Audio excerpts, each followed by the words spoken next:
Bonjour, bienvenue dans le fin fond de mon sac à histoire. Aujourd'hui, je vous propose d'écouter Les femmes cygnes, un conte qui nous vient tout là-bas d'Irlande, et plus exactement du comté de Cork. Si vous voyagez par là, eh bien poussez votre balade jusqu'à l'ouest, vous arriverez au bord de l'océan. Et puis il y a un endroit où vous verrez, la mer elle rentre profondément entre les terres, et puis sur le bord là, il y a un petit lieu qui s'appelle Roaring Water Bay. Eh bien un jour, il y a un petit gars de 14 ans qui est là, assis sur le bord des flots et qui joue comme tous les petits gars de 14 ans. Et puis d'un coup, il s'arrête. Et il se met à contempler. La surface des flots est calme. Le soleil, il jette par poignées des éclats de diamants, des lueurs vertes, d'émeraude, des reflets bleus profonds comme le cobalt. Comme il aimerait pouvoir se promener sur toute cette féerie. Ah, s'il avait seulement une petite coquille de noix. Mais de coquille de noix, il n'en a pas. Il n'y a même pas un bateau à l'horizon qu'il pourrait appeler pour monter à bord. Bon, bien sûr, il y a bien une vieille planche, là, qui est adossée sur le mur de la maison.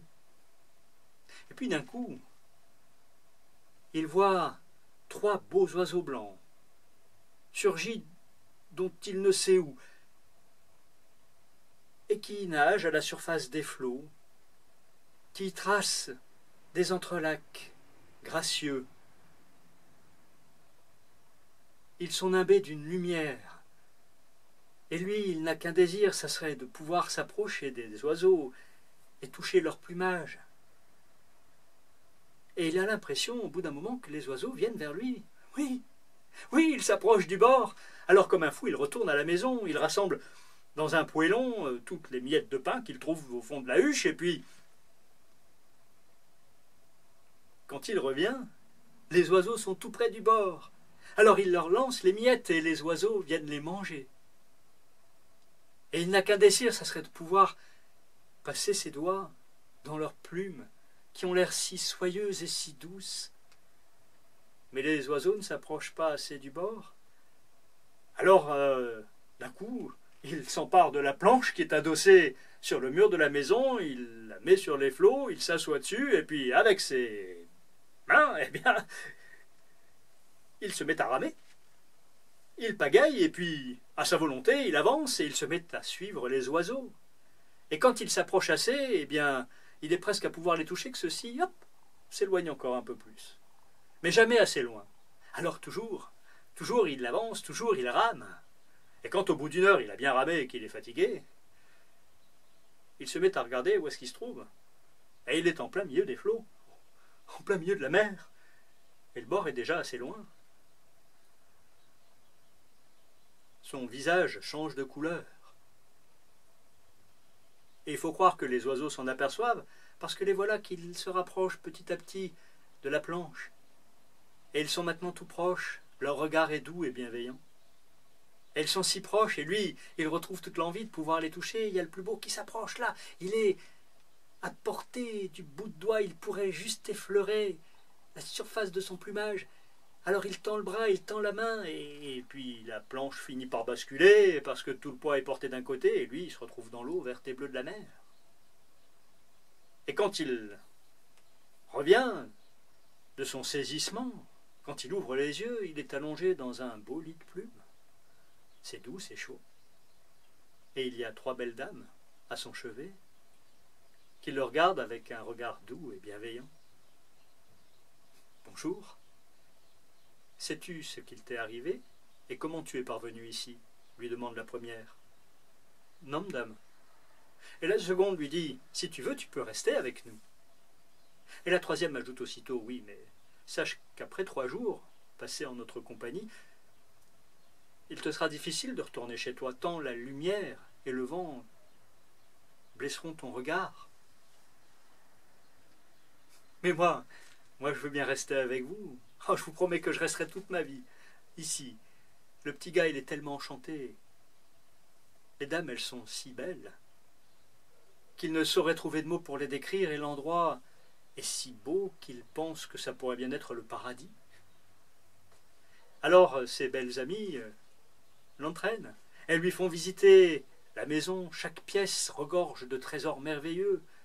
Il y a des merveilles d'orfèvrerie, il y a de l'or à profusion, des tissus somptueux, des soieries aussi légères que les nuages. Et quand il sort dans le jardin est un émerveillement pur. Le pays où il s'est retrouvé est une telle féerie. Alors il y reste 7 ans. Et au bout de la 7e année, il sent au fond de lui comme une petite démangeaison. Au début ce n'est rien, et puis petit à petit ça se précise. Là, il sent un petit creux. Un petit creux, c'est le manque de ses parents, l'envie de revoir sa famille, ses amis, son village. Il en a un tel chagrin que ça devient presque douloureux. Mais il ne s'en ouvre pas à ses belles amies. Il a peur de les fâcher. Alors quand ça devient trop vif, il sort de la belle maison et il s'en va sous un arbre. Et là, au pied de l'arbre, il se met à pleurer. Il a qu'à juste ouvrir les yeux et il sent les perles brillantes dévaler le long de ses joues. Eh bien, un jour, il y a une vieille qui est arrivée avec un visage tellement ridé qu'on aurait dit une pomme de l'année dernière.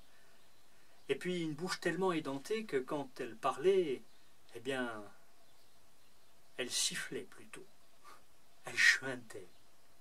Et elle lui a dit, « Si tu veux m'épouser, eh bien, je pourrais te faire retourner dans ton pays. »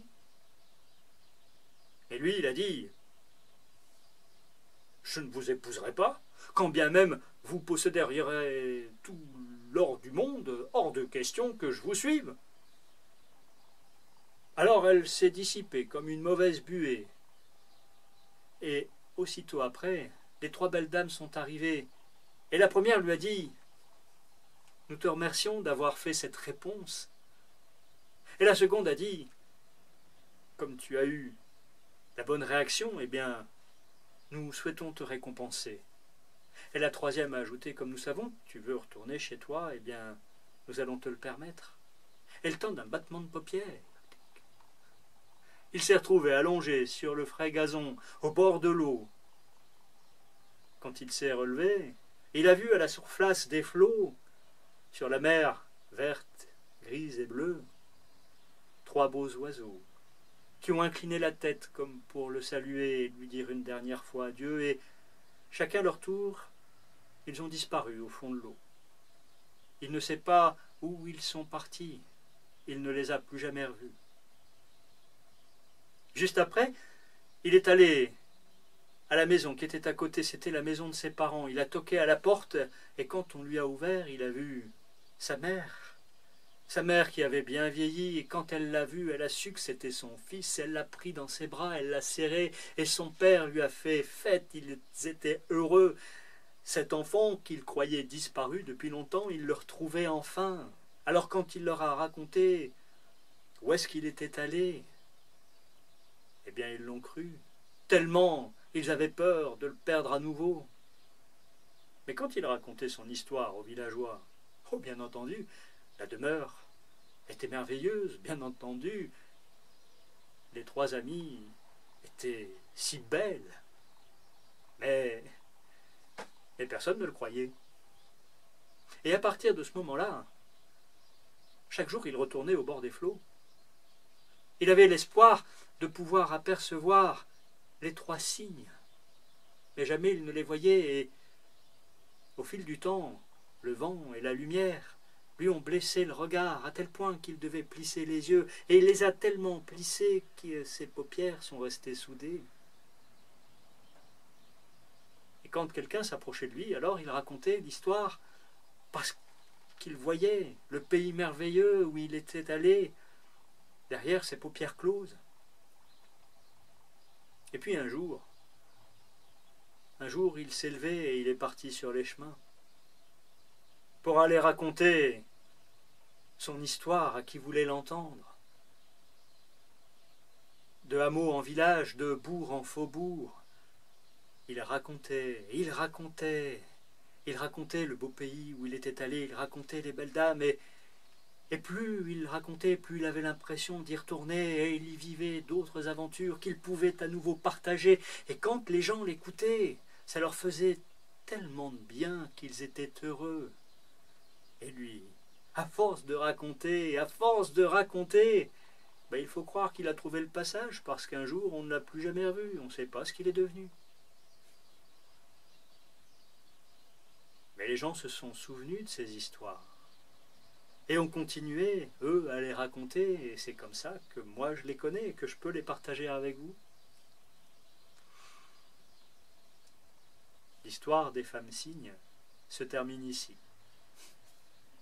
Alors je vais vous dire au revoir, et je vous donne rendez-vous pour un autre conte au fond de mon sac à histoire, un autre jour. Au revoir, et au plaisir.